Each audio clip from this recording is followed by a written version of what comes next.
You may have heard photographers tell you to always shoot in RAW. Today I'm explaining the differences between RAW and JPEG and which one will be best for you.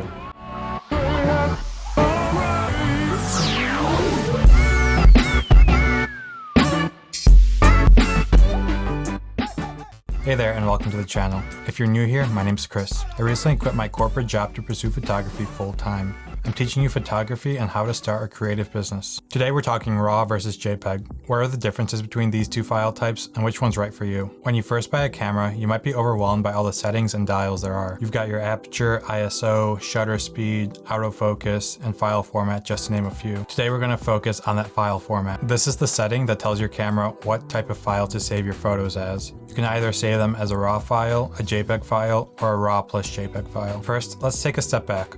All digital cameras have a sensor that captures light. When you expose the camera sensor to a scene, it's going to record a lot of information, stuff like color info. Once the camera records this information, it can save it in one of two ways. The first way is RAW. This type of file format doesn't do much processing other than the bare essentials you need to see the image. You're going to have to edit this image later on. The second way is JPEG. Once the camera captures the photo, it's going to apply some processing, like contrast, noise reduction, saturation, and sharpening, just to name a few. Think of this as your camera editing your images for you. JPEG obviously has the advantage of simplicity. Once your camera captures the image, you probably don't have to edit it, and the photo is ready for you to use and share. However, since the camera's doing the editing for you, it takes away your control of how the final image is going to look.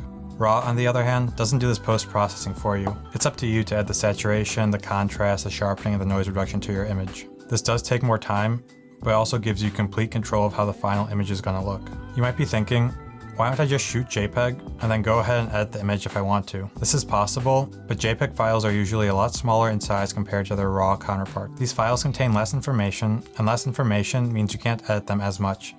If you edit these files too much, you're going to introduce noise to the image, and you don't want that. RAW files, on the other hand, they're huge files. They have a lot of information and give you a lot of room to play around with. You can pretty much do anything you want to these files, and you're going to get minimal noise. So which is right for you? If you shoot a huge volume and you need fast turnarounds, then just shoot JPEG. However, if you want complete control of your final image, then you need to start shooting RAW. If your goal is the best possible quality for your photos, then you should definitely shoot RAW.